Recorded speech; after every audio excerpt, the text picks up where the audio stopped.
Hey everyone, thank you for joining us for another DonorDock webinar. I'm excited because I have an old friend of mine, Nathan Hill, here today, but I'm not going to tell you anything more about Nathan yet or what we're going to be talking about because I just want to hear about you. We're so grateful that you're giving us your time, and so we're waiting for everyone to come into the room. Let us know where you're calling in from, and if you want to use emojis to share the weather, whatever is great for you, just let us know you can hear us and that you're here to participate in the chat. Allie, I see you. Amy, thanks for being here. Claudia, David, Denise, Eric Wolf, thanks for being here. We have Ginger Bear. What a great name, Ginger Bear. We have Jean, Jennifer, Jenny, thanks for being back. Karen, Kelly, we got a whole crew here today. Mariah, Mackenzie, Megan, thanks for being here. Hey, Emily, Laura Little, Michael, Michelle. There's a host. Tammy, Tori, Thomas. Thanks for being here, everyone. We're going to get started in about 1 minute, so you got plenty of time to introduce yourself. Laura Little, did you get to go to Coachella? I heard the vibes were pretty fun. All I heard was about Justin Bieber's set. Sounded pretty fun. Yeah. Oh, Laura, you did. That's amazing. I'm so jelly. We have Rob in the chat. Hey, Rob. Rob's our background producer today, so thanks for helping us make sure things run smoothly. Again, we're so grateful you're here. We have a special guest and an old friend of mine, Nathan Hill. We're going to get started in just under 1 minute, but for now, we want to hear from you. Let us know where you're calling in from in the chat. Tammy, Sarah, Tori, Thomas, thanks for being here. We're going to get started. Hey, Amy, good afternoon from Fargo, North Dakota, where our headquarters is. Well, with that, we're going to go ahead and get started. Again, like I already said, I am joined by an old friend of mine, Nathan Hill. Nathan Hill is the VP of Marketing at Avid, and today he's going to be talking about a radical shift in giving, which I'm very excited for really to learn from him as well. I always learn so much from Nathan's presentations, and he's going to be really talking about this radical shift in giving behavior. You might not see it in kind of the top line trends, but the fundamental ways that donors are giving to your organization is changing rapidly. And your fundraising strategy, data, and technology likely aren't evolving fast enough. And so Nathan's here to kind of unpack this radical shift, but also give us some practical ways and insights that can help you reshape how you think about your fundraising. Nathan, welcome to DonorDock's webinar. Well, thank you. I'm thrilled to see you. I'm thrilled to be with everybody today. I think we're going to have a good conversation. We are. Everyone is here. Ginger Bear, appreciate the shout out. Thank you so much. If this fails, I'm actually going to go into radio. They said I had a face for radio. So regardless, we're not here to listen to me continue to talk. We're here to get in it with Nathan. So Nathan, I'm going to turn it over to you and let you run. Amazing. Well, let's go ahead and dive in. The house music kind of behind the scenes just enhances the radio voice too. So I'm with Ginger. You could definitely pull off a radio career, maybe even like audiobook reading or something like that too. But I'll go ahead and share my screen. We're going to dive in. We're talking about, again, this radical shift that's happening in giving. And as Noah said, I think if you just sort of look at the top line trends of what's happening in fundraising, giving, philanthropy, all that sort of stuff, it might be easy to miss some of the things that are happening underneath the surface. And so we're going to dive into certainly the high level trends. We're going to dive deeper into some of the kind of like sub trends happening in terms of fundraising behaviors. To do so, we're going to look at a lot of benchmark data, specifically, and I'll share more about this as we go, but from a brand new benchmark released between us at Avid and our friends at Weiland, that's looking at 1,000 nonprofits, over 14 billion with a B dollars in terms of donation revenue. And so we're going to dive into all that data as well. But if you've not been on any sort of Avid webinar before, you're just hearing about us for the first time, just a little bit on who we are. Avid is the fundraising operating system. We're a system that turns your donor insights into action, helping you scale your impact without necessarily having to go scale your team and add more headcount in order to implement your growth strategy. Avid gives you a lot of scale by, again, turning those insights into execution and action. So we can unpack more of that as we go, but you can see a wide variety of different types of nonprofits, fundraising teams that are trusting Avid as their operating system, including friends of DonorDock, people that are using DonorDock as their primary CRM. So again, we'll unpack more of that as we go. As Noah said, my name is Nathan Hill. I'm the VP of Marketing here at Avid. Some of you may know me from other webinars and trainings and things, but I am in fact a real human being. I don't just live on a webcam here. I'm certainly a fundraising optimization nerd. I'm also a girl dad. I'm obsessed with Star Wars. For anyone that's kind of like eagle-eyed, but looking back here, these are all like little minimalist prints of the original trilogy. So if you want to talk about that, just connect with me on LinkedIn. If you're as obsessed with F1 as I am, we can talk about that too. So would love to connect with you even outside of this webinar and just get to know you as a human being. I see Ginger giving me a shout out for the drum set behind me. Ginger's a drummer as well. Amazing. Thanks for that comment. That's a ton of fun. Before we dive into the details, I want to give you the ability to actually dive into some of the benchmark data that we're going to look at yourself. So if you go to avidai.com/benchmark or scan the QR code on the screen, you can get free access to the brand new benchmark from Avid and Weiland. Again, it's looking at real data. It's not survey data. We're actually pulling directly from the source. It includes over 1,000 nonprofits. And again, it's always up to date. So we're not looking at 6-month-old data. You can look at what's been happening up until like this current month. And so the data is always live, always updated. It's not a history lesson. It's actually helping you take action on meaningful insights right now. So go to avidai.com/benchmark. You can go get free access to this tool. And it's kind of our gift to you and to the nonprofit sector to get some faster, quicker insights. What we're going to look at today as we dive into this topic of this radical shift in giving, we're going to dive into some of the high-level trends that we're seeing in the benchmark, and we're going to dive into some of the nitty-gritty, and then talk about what might be happening on the, not just the numbers side, but like the human behavior side that's changing how people are giving, and some ideas of what we can start to do about it. But just for the data people that are out there who want to know this type of stuff, here's the universe we're looking at. Again, 1,003 nonprofits. Average revenue from them is about just under $14 million in average annual revenue. And the last donation we're looking at is all the way through the end of March. So again, we're looking at nearly real-time data here. And as we're taking this kind of macro level look at what's happening across the nonprofit sector, there's a few interesting trends. And the first one might not be all that surprising. It might be something that you've seen in your own data, you've seen in other benchmark reports for the past few years. But as we get underneath the hood, we're going to see some kind of anomalies that are happening that we need to really be aware of in our fundraising strategy. If you have any thoughts, if you have ideas, you have questions, you have concerns as we go through this, just drop all of it in the chat. I would love to see what you're thinking and where your head is at as we're kind of processing some of this together. So here's what's happening overall. The trend that we've seen for the past 2, 3, maybe 4 years is continuing. Over time, we're seeing fewer donors giving overall. The ones that remain and continue to give are tending to give slightly larger gifts in order to help continue to propel our organizations forward. But we're kind of teetering right on the edge. We're not necessarily growing revenue dramatically to increase impact. In fact, as we dive into what's happening on the revenue side, you can see there's some ups and downs. 2022, 21 into 22, there's a big jump in giving. This was kind of like the post-COVID spike that happened. But over the past 4 years, which are a little bit more normal, at least there's not been another global pandemic in that past 4-year period, you've got some up years, you've got some down years. But if you look at like the 4-year growth rate, revenue is up by 5.6%, which sounds exciting, except that it's significantly behind the 4-year inflation rate. So the dollars are not necessarily equivalent to what they were 4 years ago in terms of the impact. So net impact is actually down, even though revenue is slightly up.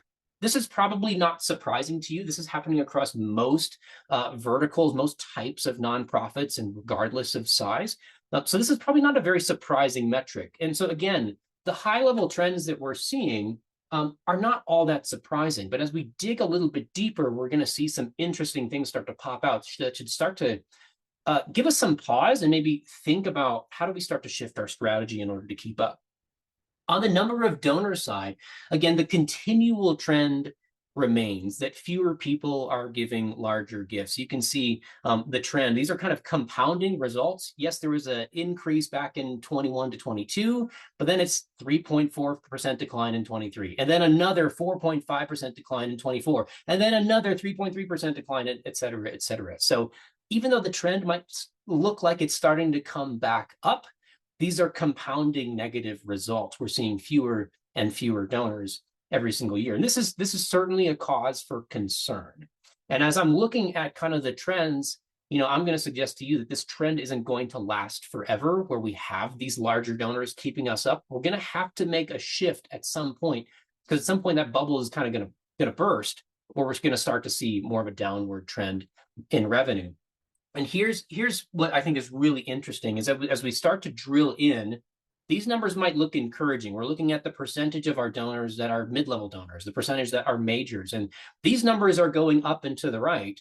We're becoming more and more dependent on these high-value donors. Well, a lot of our kind of broad-based donors, smaller donors, are leaving more rapidly than these. So even though these are going up and to the right, which looks positive, it's representative of a shrinking donor pool and now an over-reliance on these fewer high-value donors. Now, here's why I think this trend is not necessarily going to last forever, and we're going to need to do some things to try and solve some of these problems, is that retention is on the decline. And not just overall, but with these high-value donors, we're going to look at that. And the pipelines to actually bring new people into the fold, giving at this higher level, are weakening. They're getting worse every single year. So here's kind of what we're seeing on the retention side of things. We're looking at mid-level donor retention. We're looking at major donor retention. And although these numbers seem high, like a 66% retention rate is pretty darn good. So is a 71%.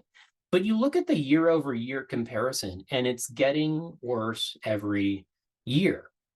Slight declines every year, compounding year over year. Retention is falling off. It's harder and harder for us to keep these high-value donors around. Now, add to it that it's even more drastic here, even harder to get new people to give at this level. And I know it's not always this clean linear path of like a new kind of broad-based donor, then we want to get them to upgrade to mid-level, and then we get them to upgrade to major donor. It doesn't always work like that. I understand that. But it's increasingly harder and harder to get people to upgrade to give at a higher level. In fact, you see the fall off between 2022 and 2024. That's a pretty dramatic drop from a 0.13 to a 0.077. Those are small numbers anyway, but that's a really dramatic fall off, almost like falling off a cliff in terms of our ability to upgrade people. So all this coming together, right? We're seeing an over-reliance on high-value donors. But it's harder to keep them around every year. It's harder to bring new people into the fold. Again, that's where I'm thinking this bubble's going to burst at some point, where we're going to start to see revenue go in the opposite direction if we can't start to fix some of these problems. I would love if you could jump in the chat and let me know, are you seeing this type of thing at your organization, or are you seeing something different? I always, Noah said he's excited to learn things today. I'm excited to learn from you as well. I just shared some of this last week with an AFP group, and people were really leaning in and sharing what's going on in their organizations, what they're seeing as well. And there's all sorts of things to learn from each other kind of in this community. So I see Ginger jumping in, Vincent jumping in, Ty jumping in, saying, hey, we're seeing very similar things. Laura's saying donors are aging. We're not replacing them with new ones. Laura, that's a really good insight. And that's something I've been thinking about too, as we look at these numbers, especially with these high value donors. Maybe it's harder to retain them if we're not replacing them kind of in the pipeline as people pass away and move on and all that sort of stuff. So great insight there as well. I'm going to dive another rung deeper, because there's some interesting things happening as we look kind of across these different metrics, across different donors at different stages, where things around acquisition are changing pretty rapidly, as well as our ability to go reactivate donors. And quite honestly, we could stand on this slide for the next 45 minutes, if not all day, and talk about the implications here. But there's kind of some rapid change happening both on the number of new donors coming in the door, as well as where they're coming from. So for the first time in a number of years, we're actually seeing some increases on the acquisition side, the number of new people coming in the door. Now, this is not true for every single organization. It's not true in every single vertical. We'll look at that here in a moment. But you see that the trend is there. For 2022 through 2024, there were decreases in new donors every year, but it's getting less bad, if you will, until 2025. And in the past 12 months, where it's really kind of skyrocketed in terms of total acquisition. So there's kind of a flood in the past 12 months of a lot of new donors coming in the door, which should be really encouraging for us. What's interesting, again, is as we kind of dive into what's happening across different verticals, which is where a lot of these kind of deeper insights are going to come from, not everyone is seeing the same thing. I see more comments coming in the chat. I'd love for you all to jump in the chat. Let me know, are you seeing growth or decline or flat numbers in terms of your new donor acquisition? Because you've got pretty much half of the different verticals in our benchmark here that we're looking at that saw a decrease. But it's really heavily skewed by what's happening with public policy organizations, what's happening with arts, culture, and humanities organizations. And there's a lot of current events that I think are influencing both of those categories. We won't get into all those details here, but there's a lot of things happening just out in the world that are causing more people to give to advocacy organizations, that are causing people to come to the defense of arts and cultures organizations that are losing funding from other sources. So those are kind of skewing the number, but it is interesting to see how much kind of new giving is happening, at least in the aggregate.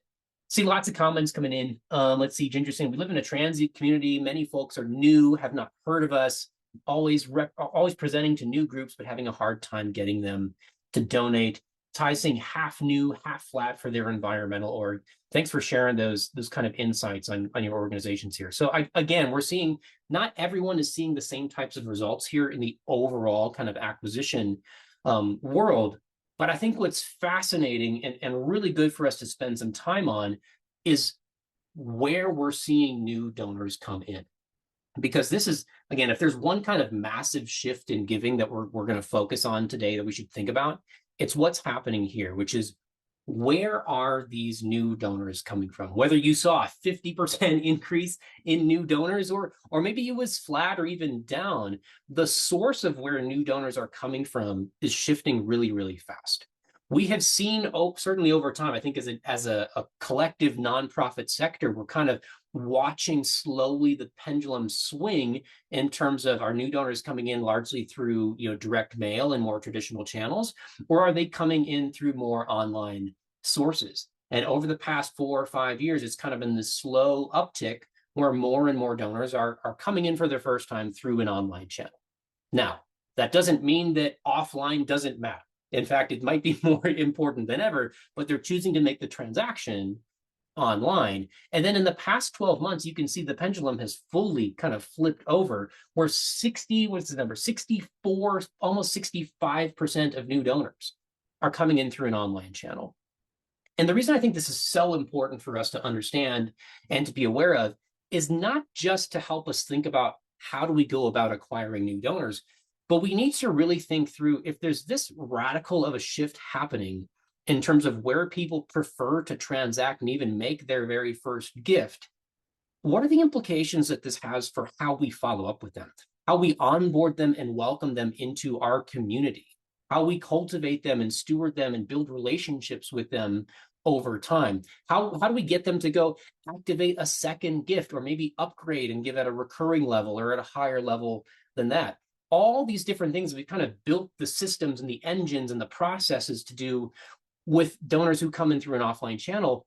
Have we put that same level of effort and approach into how we do this when our donors prefer to transact online? Historically, nonprofits tend to be 6-7 years kind of behind what's happening in the for-profit space. And this is certainly an area where there's a tremendous amount of opportunity for growth in terms of investing in our technology and our systems and our tools, our processes, our workflows, to make sure that we're building relationships at scale, leveraging digital channels in a way that's human and builds those relationships. So we could spend a lot of time here, but I think it's worth pointing out kind of the flip side of this as well, looking at reactivation. So once these donors choose to not give, they start to lapse, right? we're getting worse and worse every year at bringing them back. And it's hard for me to not assume that there's kind of a connection here. If the way that people come in the door is shifting, if we're not keeping up with how they prefer to transact and interact with us, well, it makes sense that we might start to see lower reactivation rates if we're not connecting with them in a meaningful way. So this is worth having in mind as we think about, what are our strategies and approaches for the remainder of this year, as well as off into the future of how do we go reactivate people that kind of walk out the door in a meaningful way, knowing where they prefer to give and transact. So there's a lot here. Again, I'm throwing a lot of numbers out at you. A lot of these are a little bit scary. They're probably concerning as well. But I do want to point out that it's not all doom and gloom, right? There's good things that are happening. There are bright spots in the data, in the benchmarks. The challenge is that some of the bright spots we're going to look at, they're hard to scale. And so we're gonna dive into that for a little bit. So stay with me for the next 3-4 minutes, and then we'll take a break from looking at a bunch of numbers. If you're not a data person, we're gonna move on to more kind of some human behaviors and kind of what's happening with real human beings on the other end. But here's some of the bright spots that we're seeing. On the contactability side, we're looking at a bunch of numbers. I know your eyes might glaze over like, oh my gosh, there's so many bars and numbers and all this sort of stuff.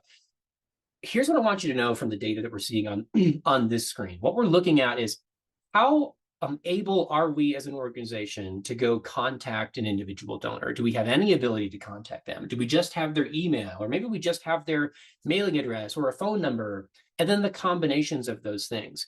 And basically, as you look further to the right, so come over here with your eyeballs here, you've got donors where we can contact them through the email and phone, or direct mail and their phone, or through all three of those kind of primary sources. The more contactable someone is, well, the greater value they actually have to your organization. This is their revenue per year based on their contactability. You see the same thing happening in terms of upgrade rates. The more contactable someone is, well, the higher their likelihood of actually choosing to upgrade and give at that higher level. Again, we're more and more dependent on these high value donors. How do we start to move more people into that pipeline? Well, maybe our ability to contact them, steward them, build relationships across channels is a really big factor to start to move them forward in their relationship. And so I put this in front of you as kind of a bright spot because there are some real opportunities here, not just to, this isn't just about having someone's contact info. It's about how we use the various channels that are available to us because of their contact information to be present with them and steward a relationship across multiple channels. That's really tricky to do. It's hard to do. It's hard to do that in a coordinated way, but it might be essential today in order to move someone into a higher value relationship. How do we use not just their phone number to call them every once in a while, but maybe to coordinate some automated campaigns where you send them a direct to voicemail message to go encourage them or share a story of impact? How do we use it to use like the SMS channel in order to maybe drop a video testimonial from someone who's been impacted by your organization? It's just a nice little touch point that's almost guaranteed to get an open and a view through that SMS channel to just keep top of mind, to encourage them, to help them see where their gifts are going. Using these different contact methods in a way to kind of create this multi-channel universe where we're building these relationships is essential today and often to the future to go build these relationships at scale. Let's see, Ty's asking, are socials not on here because it's difficult to track, just a large capacity on there for attention? Yes, it's difficult to track, and in terms of like our aggregated data set to go pull all that stuff in, it just doesn't really exist in the aggregate. But you can see that depending on your tools and systems, kind of at the individual level. But here we're saying, okay, look, if you have someone's email, you can actually go contact them on social, because now you can go target them with paid advertising through Meta and other channels like that. So having an email is not just about emailing them. Having an email is actually about being able to go identify them pretty much across all of your different digital touch points. It opens up a wide variety of online channels for how you stay top of mind and communicate with them. It's a great question. Okay, one more for you on kind of the bright spots here. We've talked a little bit about multi-channel, which again is hard to scale, but now essential to build a relationship. Also, let's talk about recurring giving for a moment. Some of you might be tired of talking about recurring giving. In some ways, I'm tired of talking about recurring giving. It seems like everybody's been talking about it. for the past few years, especially so, and how you build it and how you scale it. But it's hard to argue with the numbers, right? Look at the trend here, all the way back to 2022, now into 2026. 23% of donors are giving a recurring gift. That's a pretty dramatic increase over the past 4 to 5 years. What I think is really interesting here, I think we all kind of intuitively know that retention rates of a recurring donor tend to be high. They tend to give significant gifts because they're giving it, cumulatively, maybe in small increments, but over the course of a 12-month period, that adds up pretty quick. But as this is scaling, as we've gone from 17% to 23% of donors giving in this way, those different like retention rates and average value have held strong. Sometimes as you scale something that seems like it's going to have some have some opportunities, well, maybe it doesn't quite scale at the level that we would expect. But monthly recurring giving is scaling, and it's as it scales, retention is holding strong, value is holding strong. I don't have it on the screen, but even their upgrade rates, their likelihood to give at a higher level is incredibly high. They're one of your most valuable kind of donor segments in order to pursue with, asking them to give kind of at that mid-level or even major gift level. So monthly recurring it's hard to do. It requires a lot more segmentation and sophistication in our communication to automate humanized, personalized communication touch points to these people, to cultivate them, to thank them, to show them where their ongoing giving is going, the type of impact it's making. It's hard to scale, but it is increasingly essential to have sustainable revenue and to grow the impact of our organization. So that's a lot of data. I know I dumped a lot of data on you. Hopefully there's some ideas in there for you to kind of get your wheels turning. Again, if you want to dive deeper into some of this data and not just look at the overall trends, but dive into organizations that look like yours, either by vertical and cause or even by organization size or the combination of, scan the QR code, go to avidai.com/benchmark, and you can go sign up. Again, getting free access to this benchmark tool to dive into this data. It's updated every month, so you're not just looking at last year's trends and hoping they still, hold water as you're planning what you should do today. This is up-to-date data that is helping you, helping be a guide for you as you're planning, what do we do next? And how do we start to move things forward to try to move these maybe scary metrics back into the right direction? Now, we've talked about a lot of data. I want to talk more about the kind of the human side of this, because at the end of the day, fundraising is all about the human relationship. The numbers help us understand what's going on, but we have to really understand the humanity behind it in order to connect in a meaningful way. And I think one of the biggest challenges that we have as fundraisers, as fundraising teams, as organizations that are serving incredible and meaningful causes, is there's a big gap between understanding what's happening and then actually executing the plans to go change something in order to actually see meaningful growth. We in 2026 have access to more data than anyone has ever had access to in the history of the world, especially the fundraising world. But then what do we do with it? How do we take action on it? How do we actually move towards growth? And where I want to spend a little bit of time with you today is thinking about the donor funnel. And then we're going to actually explore a little bit of a different kind of analogy and approach to thinking about how donors interact with us. So when we think about the donor funnel, you can jump in the chat. Let me know. Are you familiar with the funnel concept? I think most people are. You've got kind of top of funnel where we're trying to build awareness, make sure that people are aware of who we are as an organization, and maybe even just aware of the cause and aware of the needs that we're trying to serve. Ginger says they're very, very familiar. And then once they're aware, we want to move people to kind of this middle of funnel point where we're helping them start to consider, how do I get involved in some way, shape, or form? Maybe that's signing up for a newsletter and subscribing and getting a little bit more information and getting involved that way.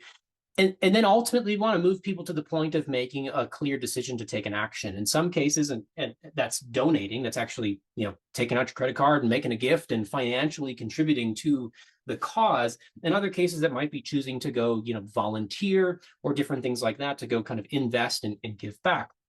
And the funnel is a helpful analogy to understand kind of where someone might be at on their journey. And often we take this and we apply this to, how do I get a new donor in the door? I got to go reach them in some way, get them to consider, why they should make a gift, and then get them to actually make that donation. It sort of assumes a linear process where someone's moving from here to there, point A to point B, in a very clear way. But, and we're going to explore this a bit, I don't think this is super representative for us of how donors actually behave in 2026. I would actually say it's not very representative of how people have behaved online for a long, long time. I think it's a lot messier, if you will. I like to think of it in this way, and I borrowed this from my friend Ben Smithy.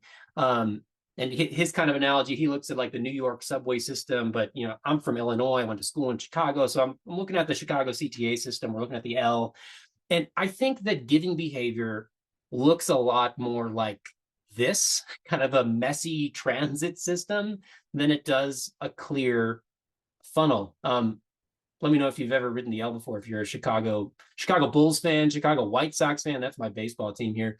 But here's with donors in this kind of world of the transit system, it's not a clear linear path where you get on at one point and you go all the way to the end. There's a bunch of different places where you can get on a different line, whether you're on the red line, you're on the blue line, whatever. They all kind of go then into the loop. And then you might get off at a certain station and hop onto a different line, or maybe you take a bus or something like that to get to your ultimate destination. It's not just point A to point B. There could be 100 different points along the way where you're getting on, getting off in order to ultimately get to your destination.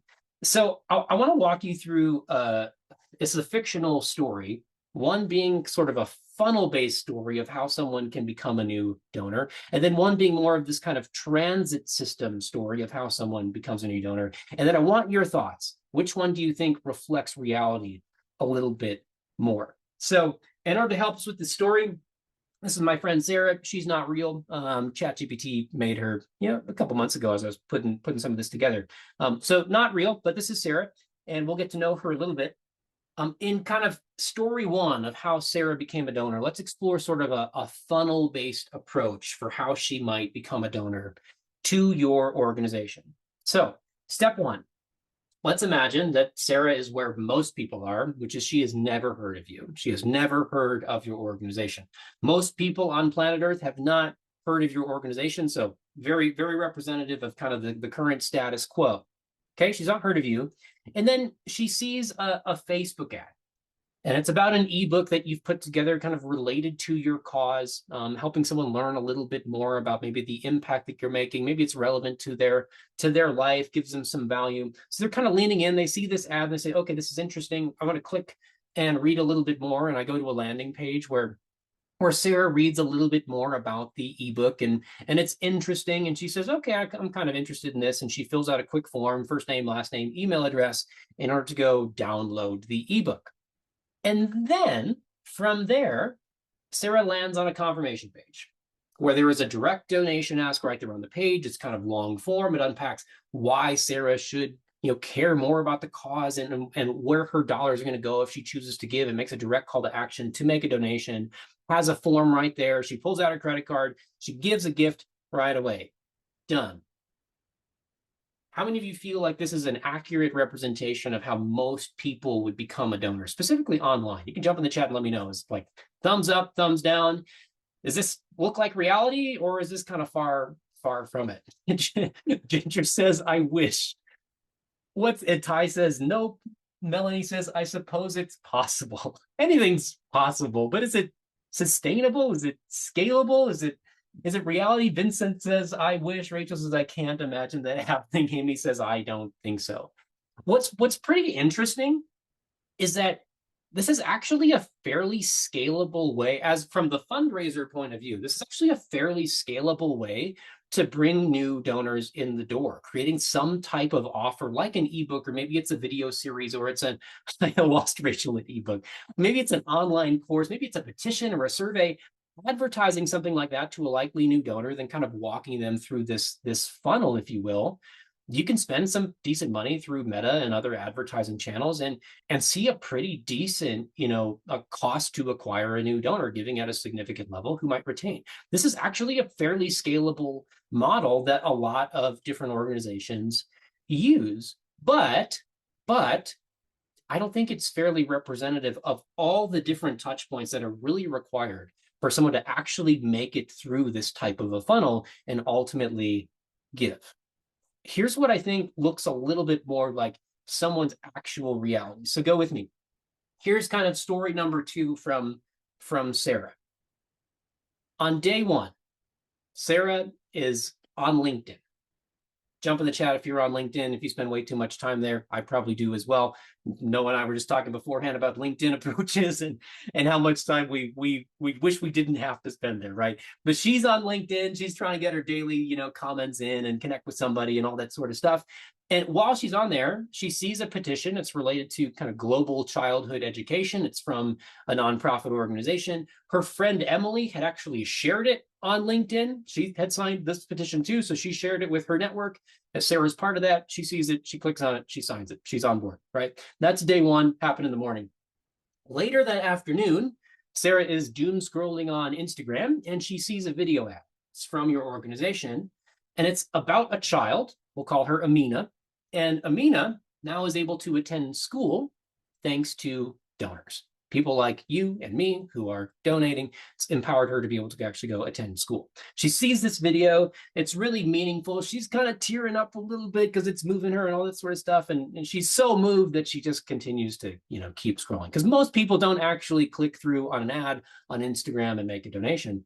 But that doesn't mean it's not an important touch point. She sees the video, it moves her, and then she moves on. So fast forward, it's day 2. Sarah receives a cultivation email from you because remember, she signed the petition yesterday morning. She now gets an email from you that thanks her for signing that petition and shares a little bit more about how she could support the organization and ultimately support the cause and make impact with a gift. Now, she doesn't ultimately choose to give from this email. She clicks through, she's interested, she reads a little bit more, but she doesn't donate. She's not quite ready. She's not at that point. But again, just because she didn't give doesn't mean it's not an important touch point, right? So fast forward, let's jump to day 3. And Sarah is, reading an article here or there, and she sees a retargeting ad. So maybe you're doing something through Google advertising, something like that. She sees a retargeting ad on this article that has nothing to really do directly with your organization, but it has a prompt to give. She recognizes the logo. She recognizes some of the messaging from the things she's already seen the past couple of days. She clicks on it. She still doesn't give because, again, most people aren't clicking on an ad that they see in an article and then ultimately giving from it. But again, it doesn't mean that the touch point doesn't matter. It might be influencing her and just be another little step on her journey towards ultimately choosing to give. Fast forward a few days. Now it's like week 2, day 8. Sarah actually gets a little direct mail piece. It's a postcard. And it's from you. It has a photo and a letter from the same child she actually saw in the Instagram ad, which is pretty interesting. And it's telling a little bit more of her story. She keeps this. She keeps it on her counter. She sees it for the next few days. It's meaningful for her. She's kind of, again, connecting with the same person's story that she saw the other day. She's a millennial like me, and she's absolutely never going to respond to that direct mail piece by, sending you a check, because that's terrifying concept. Like, my bank account information is on this piece of paper and you want me to put it in a box and hope that it gets to the right place. Like, for someone like me, that's like, I'm never going to do that. I'm only going to make my gift online. And that's where Sarah's head is at too. But again, it doesn't mean that the direct mail piece doesn't matter. It's a really, really critical touch point. It feels personal. It's timely. And she's seeing it every day as it kind of sits on her counter. She thinks about it, picks it up every now and again. Couple days later, she's back on LinkedIn, right? Because she's getting her daily comments in, all that sort of stuff. Her friend Emily has actually given to this fundraising campaign that your organization is running. She shares now on LinkedIn that she had given, and she's inviting her network to give too because she believes so much in the cause. And now Sarah, who's bolstered by her trust in her friend Emily, ultimately chooses to give. Let's give it up for Sarah. Congratulations, Sarah is now a new donor. That was a long-winded story. with a lot of different steps of jumping on, jumping off, kind of like that transit map where you ride a little bit further and then you hop off and then you get on a different line and you ride a little bit further and ultimately get to your destination. But it's not this clear linear path. So you tell me, which one of these feels more like reality? The funnel or the transit map? Jump in the chat, let me know. Funnel or transit map? I see Emily's jumping in with a thought. This sounds like it would require a social media advertising budget that is much more than we would have available. Now, Emily, in some ways you might be right. You might need to think up through some of that, advertising budget side of things, but the larger point is less about the ad pieces and it's more about the different touch points that it might take to move someone to action. And even getting us out of this kind of, I think, historical perspective that we have had as fundraising teams a lot, which is fixated on like single channel attribution. If I send a direct mail piece, I need to see, X number of gifts, a certain amount of revenue that comes directly from it. And if I can't attribute it back, then it must not matter. But reality is that in this multi-channel world, we have to get a little bit more sophisticated in our thinking and understanding about how all these different channels work together. Even if I only ever give online, that doesn't mean that my direct mail doesn't matter. Even if I only ever give via a check, that doesn't mean that your email touch points and your social media touch points and all that sort of stuff doesn't matter. They're all important. See, everyone's kind of leaning into this transit mentality. That's kind of what I would assume as well, but wanted to get your thoughts too. This is what I think looks a lot more like reality. Reality is a lot messier than a marketing or fundraising funnel. Now, just for some clarity here, let's look at all the different touch points that it took to move her towards giving. She was on LinkedIn. She signed that petition. She saw the video ad on Instagram. That moved her a little bit further forward. That email cultivation touch point was significant in moving her forward and getting her to click and to read more and learn more. Display ad moved her forward a little bit as well. The direct mail piece, again, was really significant for her. And then ultimately she gave back through something that was shared on social, on LinkedIn in this case. What's good to know is that every single one of these different little touch points was a funnel of its own that could lead her all the way to the ultimate destination. She could keep going through that petition and sign it and then have the opportunity to give right away. She could have clicked through on that video ad on Instagram and ultimately found her way towards giving. Any single one of these could have gotten her to the ultimate destination, but it took this kind of multi-channel mix to get her to the point of ultimately choosing to give. All these touch points matter. Here's the challenge though, is that we have a lot of different tools in our tech stack. Whether you're spending a lot of money on advertising or not, we have a lot of different tools in our tech stack, from your CRM like DonorDock to any additional email marketing tools you might have. Maybe you're bringing in another donation form tool. You've got your different ad channels, your social channels. You've got direct mail data that's living over here, all the different things. Maybe you're bringing in some wealth screening data, all that kind of stuff. We have all these different tools and data sources that are needed to power this type of like transit model thinking. But the hard part is that most of our tech stacks look like this, where none of our tools talk to each other. In some cases, there's some direct integrations, from your CRM to a couple of different tools where we can get some data in and out. But even when our tools do talk to each other, usually they don't talk to each other very well. There's data that's living in your donation tool that about the transaction and UTM info about where the transaction came from that doesn't always make it back into your CRM. And same thing from all your different ad platforms, your email tools, etc. These tools usually live in a very disconnected tech stack. And what that means, as you've probably felt, is that you have limited visibility then into what's actually working, what's not, where should we go next, who should I talk to next. We have limited capacity to actually execute the strategy for growth because we spend so much time trying to stitch the whole picture together of what's happening. That's where all of our time goes instead of into the actual work of building the relationships, doing the right things in order to move someone forward in their giving relationship. And then ultimately, when our data is stuck in all these different silos and tools, it's virtually unactionable. It takes so much time for us to stitch the whole picture together that by the time we do, the data is out of date and it's not nearly as impactful as if you could have accessed it in real time. This is it's like an epidemic level problem across the nonprofit sector. So we're living with all these different broken tools and a broken tech stack that doesn't communicate well together. Now, you've probably heard this a lot. There's a lot of talk at every single event and webinar and conference that you might attend about AI. What about AI? Isn't that supposed to solve these types of problems? What's really fascinating, this report came out maybe a month ago or so from Fundraising AI, where they're looking at 346 nonprofits they conducted a survey with and saw that 92% of nonprofits are using AI right now. Jump in the chat, let me know, are you using AI right now in some way, some way, shape, or form in your organization? We'll see if this 92% holds up. Ginger says they're not. Michael says, or yes, Michael says yes. Michelle says no. Melanie for their emails. Laura, 110%. Very nice, using it everywhere. A lot of people using it at least a little bit. Maybe not using it like at sort of an enterprise scale where it's integrated into all your different processes and teams and workflows and all the different things.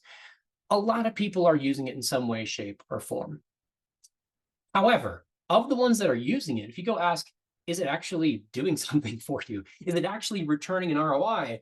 Only 7% of organizations that are using AI in their organization are reporting a major strategic impact from these AI tools.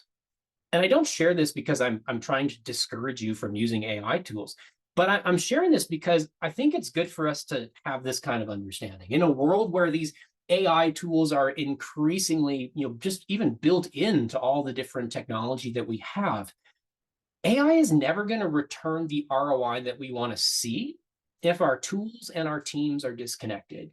Because you can use your Claude or your ChatGPT or your Gemini or choose your favorite tool to help you write copy a little bit faster. But if it's not connected to understand who your donors are, and is that copy actually working to get them to lean in and click and engage and all those different things, if it's not connected to your kind of larger universe, well, it's only kind of incrementally maybe going to save you some time here or there. Or in some cases, it might not actually save you time at all because you spend so much time kind of prompting and reprompting to try to get a better result when you could have just written the direct mail piece on your own and gotten as good, if not better of a quality than prompting ChatGPT over and over.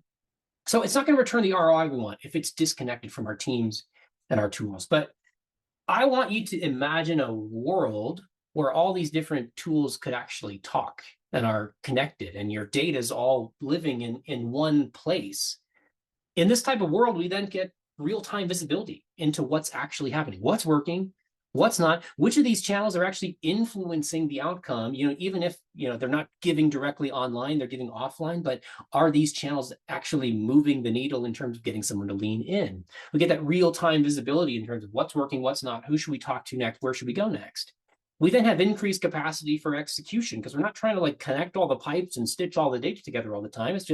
It's already together, which means we can spend our time on more important things like how do we build the relationship with a donor in a more effective way. And then ultimately, when our data is all together, it's instantly actionable and it actually means something because you can use it in real time to find your next best donor, to understand who should I be talking to in order to help win them back after they lapse, or maybe someone who's a prime candidate to upgrade and give at a higher level. We can see that in real time, which allows us to move faster and ultimately be more effective.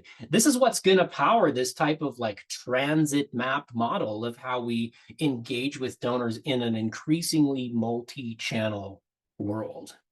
Now, this is why we built Avid the way that we did, to not, replace a CRM, but to actually sit on top of and work with, DonorDock and your Google Analytics and your email tools and your advertising tools and your direct mail and all the different things. To not replace any of those, but to actually make them work together as your fundraising operating system, allowing all the data to live in one place, giving you, again, increased visibility into what's happening, saving you time, allowing you to scale your team and ultimately be more effective. So if you want to learn more about that, happy to spend some time with you. Again, Avid is the fundraising operating system. There are DonorDock users that are using it right now to help scale their impact and bring all their tools and tech and data under one roof. Happy to spend some time with you if you'd like, to kind of just get a preview of what Avid is all about, what it would look like with your team, with your tech stack, with your different tools right now. So if you want to schedule a tour, you can go to avidai.com/tour. We'd love to spend 30 minutes with you, get to know your world and your kind of fundraising challenges at the moment. We'll make sure you have access to that free benchmark tool as well, and just show you a little bit about how Avid might play out in your world to bring all of those disconnected tools together, helping you ultimately be a lot more effective and power this type of transit model approach to how we engage with our donors in a human way in this age of AI tools. So would love to spend some time with you there. I think we've got about 10 minutes for some Q&A if there's questions. Thanks for all your thoughts and your comments in the chat. Noah, any questions that are popping out either in the chat or in the Q&A that we should spend some time on? Yeah, first, wow, this was incredible. Thank you, Nathan. You always bring both the data, but you have a knack for being able to translate that into practicality for our Well, thank you. audiences. So thank you so much, Nathan, for your contribution. As Nathan said, we have about 5 minutes or so. We'd love to take your questions. You can share those in the webinar chat now, and we'll use this time to continue to capture value from Nathan. While people are thinking about their questions, I did just want to point out Karen in the chat said they just onboarded with Avid AI and we have a fabulous ROI already. So Woohoo! someone who's using Avid in the chat and seeing incredible work. Amazing. Well, thanks for that Rachel, shout out, Karen. And look at that email open rate, 44.3%. it's amazing. That's unheard Super of. strong. Very, very strong. Rachel's asking realistically, how much does this cost, Nathan? So maybe you can either follow up in the chat with her. Yeah, I can. I mean, And then I Karen's can. actually talking to us later today about DonorDock, which will be incredible because they work brilliantly together, which is Oh, amazing. fantastic, fantastic. Yeah, Rachel, I can't share like an exact price with you. Here, happy to have that chat offline, because a lot of the pricing depends on how many donors you have. That's really how we kind of price Avid, and not based on total number of records or anything, but how many people have given to you in the past 12 months, and the kind of pricing scales based on that. But yeah, happy to spend some time with you. I will say, usually kind of the best fit for Avid with where it's at today is an organization that has, about up to like about 5,000 donors is usually the starting place, although there's some variability there. If you're spending, 10K on advertising a month, Avid is a really good fit for you because there's a lot of things it can do to kind of power more efficiencies in your advertising spend, especially related to new donor acquisition.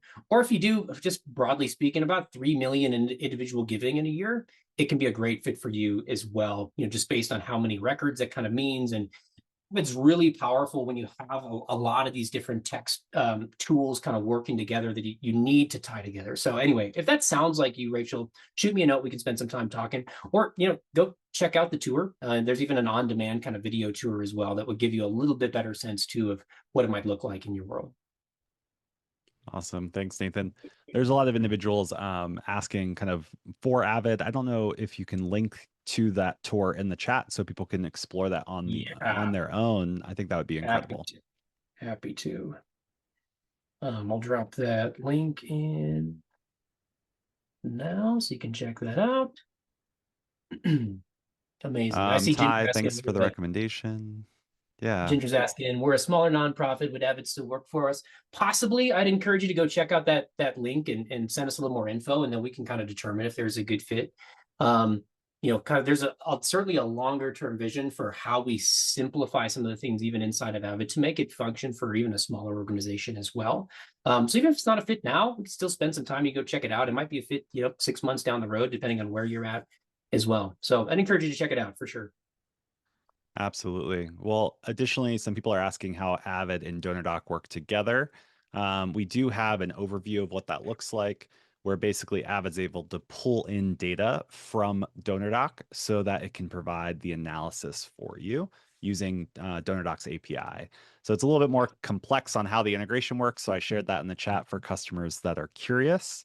But really being able to move data like contacts, gifts, campaigns, etc., all over to Avid. So then Avid can continue to work its magic and build out its recommendations and campaign flows. Very neat and grateful for the partnership, Nathan. Yeah, I mean we are too, and I see Melanie kind of asking like, what exactly does Avid do. And it's exactly what Noah said. It's going to sit on top of DonorDock to go understand what's happening, certainly in your CRM. But sometimes there's data that maybe if you're using MailChimp or another email tool like that, where that doesn't always get synced up. And we want to see how does someone's email engagement impact their giving, and add into it your advertising tools and your social channels. And so Avid kind of sits in the middle almost as the golden record, if you will, of the source of truth of what's happening across all the different tools, and not just giving you insights and kind of visibility like you might see on the screen, but also then helping you turn that into action by using an AI assist to go help you build your segmentation, but also create customized campaigns to go turn those out in a matter of minutes in order to go power your next outreach to the next best donor to go reach out to. So the campaign might take you 2-3 weeks to put together. If it's powered by Avid, it might take you 5 to 10 minutes. Stitching the full data picture together, powering your audiences, your segmentation, your messaging, et cetera, again, with an AI assist with all those tools connected. Awesome. Well, Nathan, thank you so much for your time. It's always a joy to partner with organizations like Avid and to have you come and teach us something new. So thank you so much for the time. Everyone in the chat, thank you so much for your time. We're always grateful for you giving it. I don't think Nathan's going to do a drum solo at the end. I don't think we talked about that. But maybe next time we can prep for that and you can just rock out as we close out. Because I feel like a presentation speaker dropping the mic and being like, let's end with this, like, just feels like it would be pretty awesome. We'll schedule it for next time. I'll whip the guitars out and stuff, and we'll get something put together. That'll be fun. Yeah, you should close out all your presentations with a little solo. What I guitar would love solo? it. Yeah. Just like, hey guys, live rock, like there you go. Amazing. Um, Let me practice that for next time, and then we'll plan on it. There we go. Melanie, great question. Said, curious what other orgs donor partners with. If you're referring to like other technology partners, then if you go to DonorDock.com, you can see our integrations page and we can share that with you as well. If you have specific tools you're looking to partner as far as partners go, definitely let us know. Rob, thanks for sharing that in the chat. And I just dropped the link to the benchmark as well if you want to take advantage of that too, because it's a totally free gift to dive into this data even more so. You've already given us a gift, Nathan, and we'll take it, the additional gift as well. So appreciate everyone. Thank you again for your time. Thanks, Nathan, for your expertise. And we'll see you next time on the DonorDock webinar. See you, everybody. Bye. Thank you, everyone.